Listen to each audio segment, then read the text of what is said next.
It has been 12 tide turns since Madame Morrible and the Wizard of Oz turned the people of Oz against Elphaba, after she refused to join forces with them once she realized the wizard was a fraud with no real powers.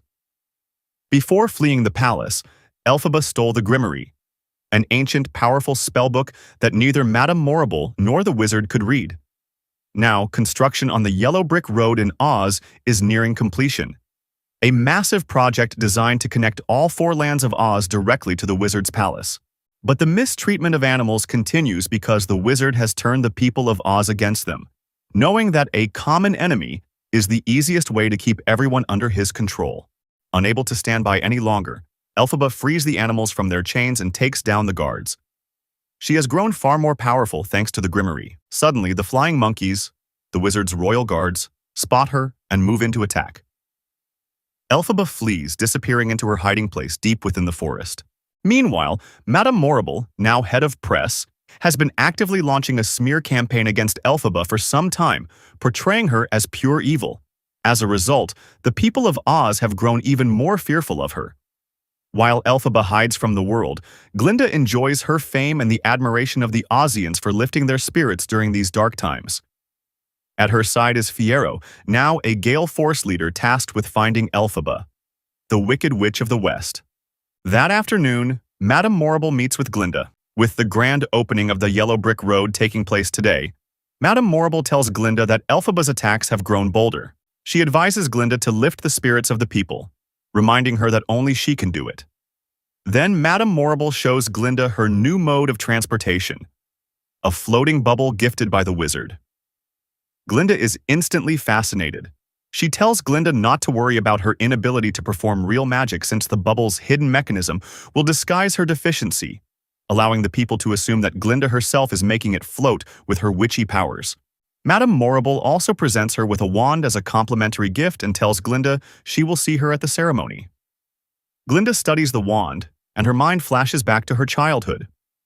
She remembered receiving a wand for her birthday. Her friends urged her to perform magic, but she couldn't since she had no real power. Then one of them pointed to the sky and asked if Glinda had made the rainbow appear. Glinda nodded, letting them believe it was her doing. Later, Glinda confessed to her mother that she wanted real magical powers, but her mother assured her, saying she was loved by everyone. And that's what truly mattered. An hour later, Glinda arrives at the ceremony to roaring cheers and smiling faces. The people of Oz welcome her warmly as Glinda officially announces the opening of the Yellow Brick Road. Then, Madame Morrible surprises the crowd by announcing Glinda's engagement to Fiyero. Fiyero is clearly surprised, but after a moment, he accepts. Glinda, smiling, tells the crowd that the wizard and she knew Fiyero would say yes. As the applause dies down, Madame Morrible seizes the moment and vows to everyone that the Wicked Witch will be captured. The crowd erupts into gossip. Some say the talking animals are hiding Elphaba in the forest, while others say her soul is impure and that pure water would kill her. Fiyero grows angry and tells Glinda that the people are empty-headed, believing whatever they are told. Glinda pulls him aside. Fiyero vents his frustration over how Elphaba is being treated. Glinda admits she feels the same, but explains that she cannot let the people down when they are depending on her to raise their spirits. She reminds him that Elphaba does not want to be found, that she has made her choice. Fiyero nods and tells Glinda that if marrying her makes her happy, then he will do it. Glinda asks if it will make him happy. He replies simply that he is always happy, then walks away. Glinda returns to the stage and tells the crowd that Fiyero has stepped away to fetch her a drink because he is thoughtful like that. The celebration of Glinda and Fiyero's engagement continues. At that moment, Elphaba attempts to reveal the truth about the wizard to the people, but Madame Morrible uses her weather-controlling powers to twist Elphaba's words. Fiyero and the guards ride after Elphaba into the forest, but they quickly lose sight of her. Fiyero dismounts and searches on foot, but she is nowhere to be seen. Frustrated, he orders his men to find and capture the Wicked Witch. Hidden nearby, Elphaba hears everything. Her heart shatters when she realizes that Fiyero, too, is hunting her now. She looks at a news clipping of her sister, who is now the governess of Munchkinland after their father died of a heart attack. Meanwhile, in Munchkinland, Nessarose signs the anti-motility law, a decree requiring animals to obtain permits in order to travel. Bok, once her college classmate and longtime crush, urges her not to sign it. Nessarose counters that if she refuses, people will claim she is just as wicked as her sister. She then thanks Bach for visiting her after their father's death, pointing out that her own sister never came to see her. However, the mood shifts when Bach finally confesses that he wants to move on with his life and resign from his position as her servant. Enraged by his rejection, Nessarose orders him to leave at once. Bach gathers his belongings and heads for the train to the Emerald City, hoping to reunite with his own crush Glinda. However, he is horrified to learn that Nessarose has just enacted a new decree banning Munchkins from traveling without written permission from the governess. Elsewhere, Elphaba discovers that the animals of Oz have decided to flee the land altogether due to the wizard's cruelty and the growing mistreatment by Ozians. Elphaba begs them to stay, but they refuse. At that moment, Dulcibert approaches Elphaba, her former nanny and the one who truly raised her. Dulcibert tells Elphaba that Oz has become rotten to its core and that the only hope left is to escape through a hidden tunnel leading to a land beyond Oz. Elphaba points out that people say the land beyond Oz is barren and impossible to survive in, but Dulcibert argues that even so, it would be better than remaining here. She asks Elphaba how she expects to survive here when the people of Oz want her dead. Elphaba quietly replies that she cannot leave Oz. It is her home, and it belongs to all of them. Suddenly, a lion emerges from the bushes and tells the other animals not to trust Elphaba. He claims she kidnapped him as a cub from the only home he had ever known. Elphaba reminds him that he was trapped in a cage and would have never learned to speak if she hadn't intervened, but he refuses to listen. He blames her for his cowardice, insisting that being abandoned in the forest as a cub is the reason he is now terrified of everything. The lion goes on to accuse Elphaba of giving the monkeys their wings, turning them into spies for the wizard. Elphaba admits she did, but only because the wizard deceived her. One by one, the animals turn away and leave. Back in Munchkinland, Bach serves Nessarose her tea and notices a magazine bearing Glinda's face on the cover. He quietly slips it away and leaves. Moments later, Elphaba appears in front of Nessarose and asks for her help. Nessarose, however, says she thought Elphaba came to apologize for not showing up when their father died. Elphaba replies that their father hated her, but Nessarose refuses to believe it. Brushing the subject off, Elphaba begs Nessarose to help convince the people of Oz that animals aren't the enemy. But Nessarose snaps back, bitter that Elphaba is off having adventures while she feels trapped and abandoned here. She confesses that she just wants to feel the way she did back in the college, the night she felt truly beautiful. Suddenly, the Grimoire reacts to her desire, its pages flipping wildly until it lands on a powerful spell. As Elphaba chants the ancient words, Nessarose's silver slippers begin to glow. Instead of walking, she begins to float effortlessly into the air. Overwhelmed with joy, Nessa finally feels the freedom she's been dreaming of. Just then, Bach bursts in and freezes when he sees Elphaba. Nessarose quickly reassures him, saying Elphaba is only here to lift her spirits. Bach then announces that he must leave now, as Glinda is about to be married and he needs to confess his love for her before it is too late. Nessarose silently shakes her head. Bach lashes out at Nessarose, accusing her of being just as wicked as her sister and of keeping him trapped like a prisoner. Furious and desperate, Nessarose declares that he will lose his heart to her. Spotting the Grimoire, she begins chanting a spell to force Bach to love her, mispronouncing the words in her agitation. The magic goes terribly wrong, causing Bach's heart to shrink. Panicked, Nessarose begs Elphaba to reverse the spell. Elphaba tells her that magic from the Grimoire cannot be undone. Desperate to save Bach's life, Elphaba does everything she can to keep him alive. Moments later, she comes out of the room, and Nessarose asks about his heart. Elphaba replies that Bach will not need one. Ignoring Nessarose's pleas not to abandon her again, Elphaba leaves. Minutes later, Bach smashes through the door, his body transformed into metal, his appearance that of a tin man. Horrified, he demands to know what Nessarose has done to him. Nessarose, scared, tells Bach that it was Elphaba's doing.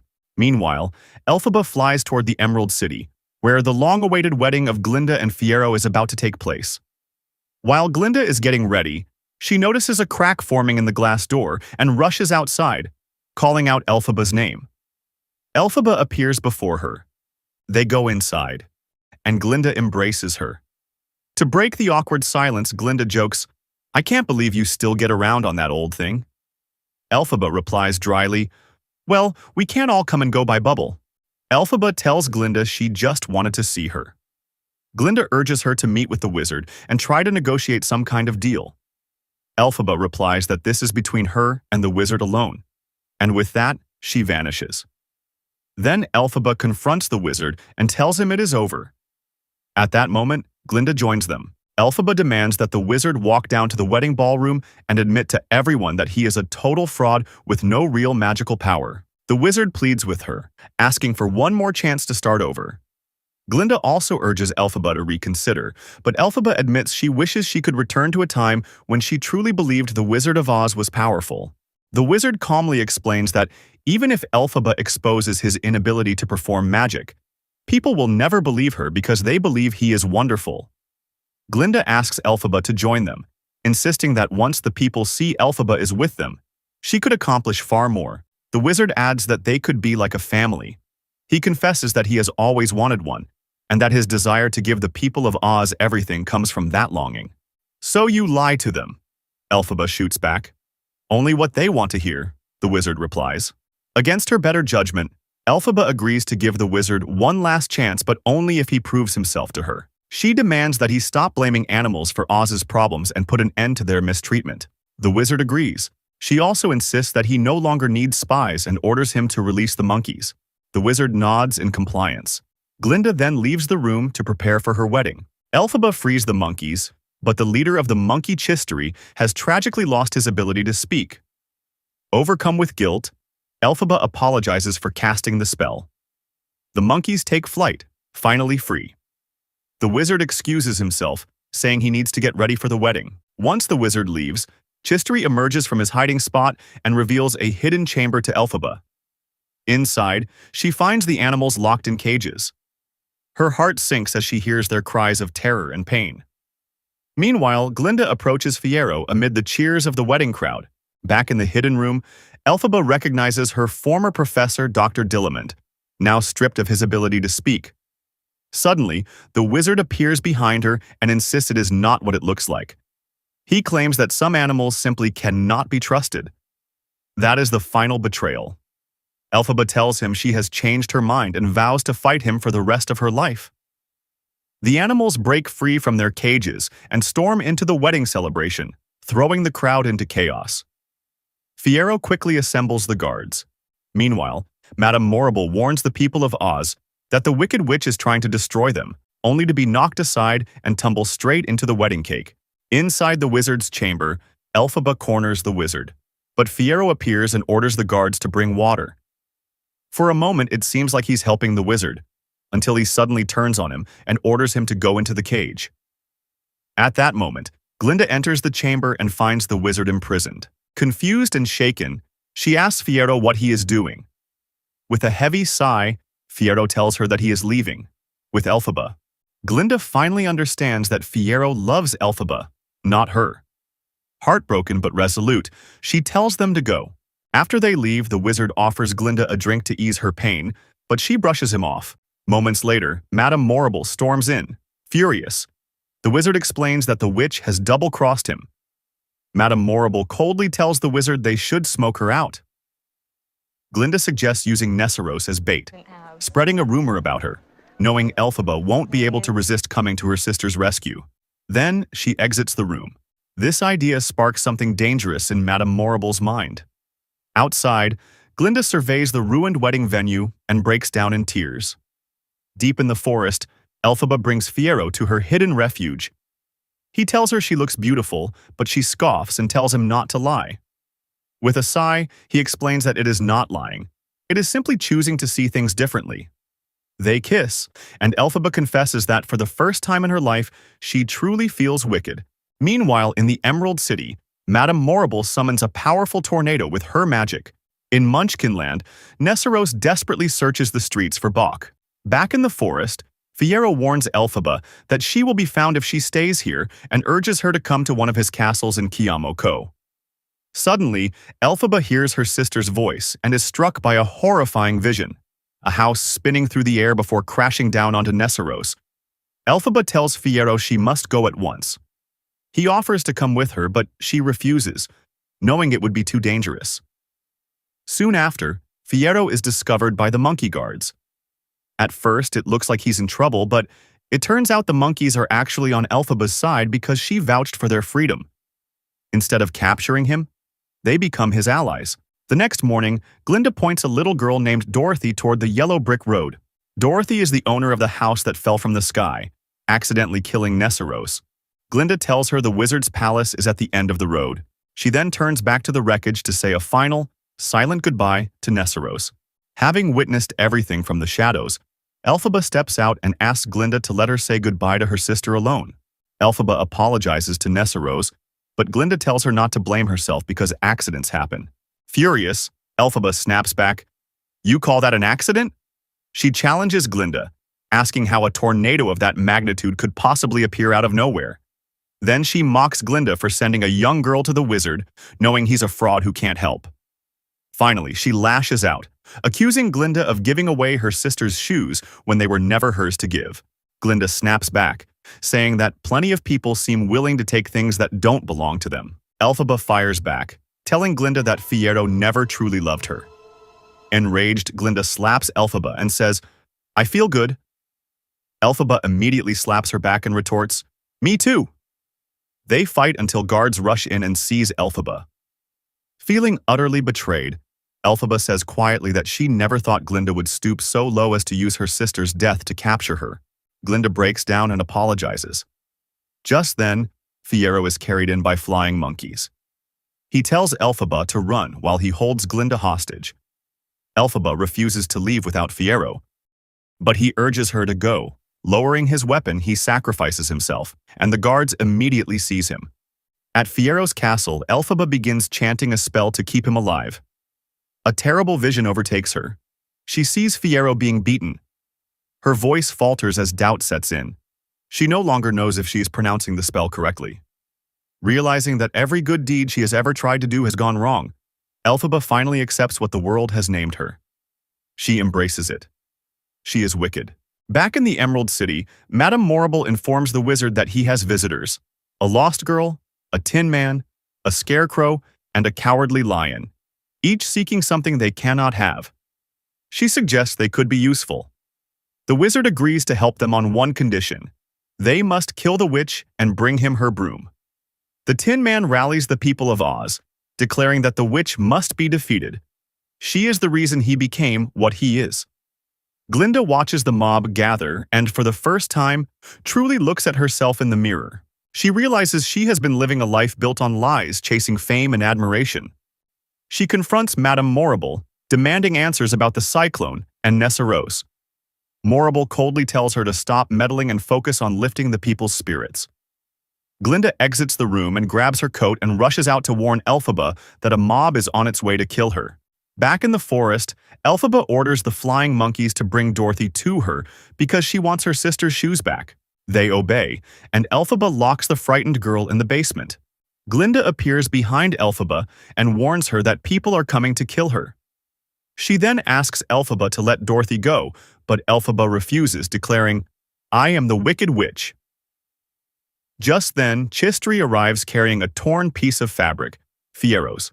At the sight of it, Glinda collapses in grief. Elphaba fills a bucket with water and tells Glinda to leave. Glinda agrees, promising to tell Oz the truth about her. Elphaba shakes her head and makes Glinda swear never to clear her name. When Glinda asks why, Elphaba answers softly, "Because they need someone to be wicked. So you can be good." Elphaba hands Glinda the grimoire. Glinda refuses, saying she cannot read it. Elphaba insists she must learn, so she can finally do some good. Elphaba tells Glinda she is the only friend she ever had. Glinda replies, "I have many friends, but you are the only one who mattered." She adds that she has changed for good because of Elphaba, and Elphaba returns the sentiment. Elphaba hides Glinda in a closet. Through a crack in the door, Glinda watches in horror as Dorothy throws water at Elphaba. Elphaba screams. Glinda rushes out mourning her fallen friend. Chestry hands her a small green bottle, Elphaba's keepsake from her mother. Glinda confronts the wizard and tells him the Wicked Witch is dead. She gives him the green bottle, explaining that it belonged to Elphaba's mother. The wizard realizes the truth. Elphaba was his daughter. Glinda tells him that Elphaba was powerful because she came from both worlds. The human world where the wizard was from, and the magical land of Oz where her mother came from. The wizard is consumed with regret. Glinda orders him to leave Oz forever, or she will expose the truth. She then informs Madame Morrible that the wizard is taking a permanent leave of absence. When Morrible begs for forgiveness, Glinda orders the guards to seize her and lock her in a cage. The people of Oz celebrate the death of the witch. One of the girls asks Glinda whether she and Elphaba were ever friends. Glinda admits that they were, back when they were in college. She then formally welcomes the animals as equal citizens of Oz. Back at the castle, Fiyero knocks on a hidden trapdoor. To his relief, Elphaba emerges. She is stunned to see him alive, but he thanks her for saving him. Together, they leave Oz behind.